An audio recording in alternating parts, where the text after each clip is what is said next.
Bonsoir à tous, bonjour, ça dépend de là où vous nous prenez. Nous voulons parler sur les 5 devoirs d'un saint du Nouveau Testament, d'un fils du royaume, d'un chrétien. Le premier devoir de saint du Nouveau Testament, de saint qui doit faire, c'est la prière chaque jour. Nous devons prier chaque jour. Marc 1, 35. À l'exemple, à l'instar de notre Seigneur Jésus-Christ qui allait à la montagne et le matin, il venait. Voilà. Donc, à l'exemple de Jésus, chaque matin. Donc, c'est la prière dès l'aube. Premier devoir d'un chrétien, c'est la prière dès l'aube. La prière quotidienne dès l'aube. Deuxième devoir d'un chrétien qui doit faire chaque jour, c'est la lecture de la Bible. La Bible est la parole de Dieu, la Bible est la nourriture pour notre âme. Notre âme vivra éternellement par la parole de Dieu. C'est ainsi qu'un chrétien doit chaque jour lire la Bible pour manger spirituellement. Josué chapitre 1, le verset 8, le Seigneur a dit à Josué, écoute Josué, que ces livres de la loi ne s'éloignent point de ta bouche. Médite-les nuit et jour. Tu as une méditation matinale, tu as une méditation le soir, tu nourris ton âme et ton âme vivra par la parole de Dieu. Voilà, le troisième devoir d'un chrétien, d'un saint du Nouveau Testament, c'est l'annonce de l'évangile. Chaque jour de ma vie, je dois annoncer l'évangile, je dois parler de Jésus, je dois témoigner de Jésus. Et la Bible dit, allez et faites de toutes les nations les disciples.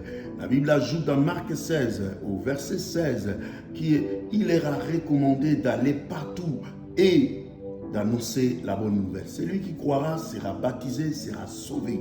Je vais dire à tous mes amis, à tout le monde que Jésus-Christ guérit, Jésus-Christ est puissant. J'annonce les nouvelles du royaume des cieux. Quatrième devoir d'un saint du Nouveau Testament, c'est l'obéissance totale à la parole du Seigneur. Nous devons obéir. Un jour, Jean et Pierre étaient arrêtés par les Sanhédrins. C'est là qu'ils ne voulaient pas que la chrétienté, que la bonne nouvelle puisse se répandre. Et Jean et Pierre ont été recommandés formellement de ne plus parler, n'est-ce pas, de cette bonne nouvelle. Et la Bible dit que Jean et Pierre ont demandé, jugez-en vous-même, faut-il obéir aux hommes ou à Dieu? Ils ont préféré obéir à Dieu et non aux hommes. Acte 4, 19 le dit. Oui, ils ont obéi à Dieu. Quand il lit la parole de Dieu, quand tu pries, ce qui plaît à Dieu, c'est l'obéissance à sa parole. C'est pourquoi le prophète Samuel a dit au roi Saül, l'obéissance vaut mieux que les sacrifices. Le cinquième et dernier devoir du saint du Nouveau Testament, c'est donner sa dîme toute sa vie. Nous devons servir Dieu avec tout ce qu'il nous donne. Et la part de Dieu, c'est l'un dixième.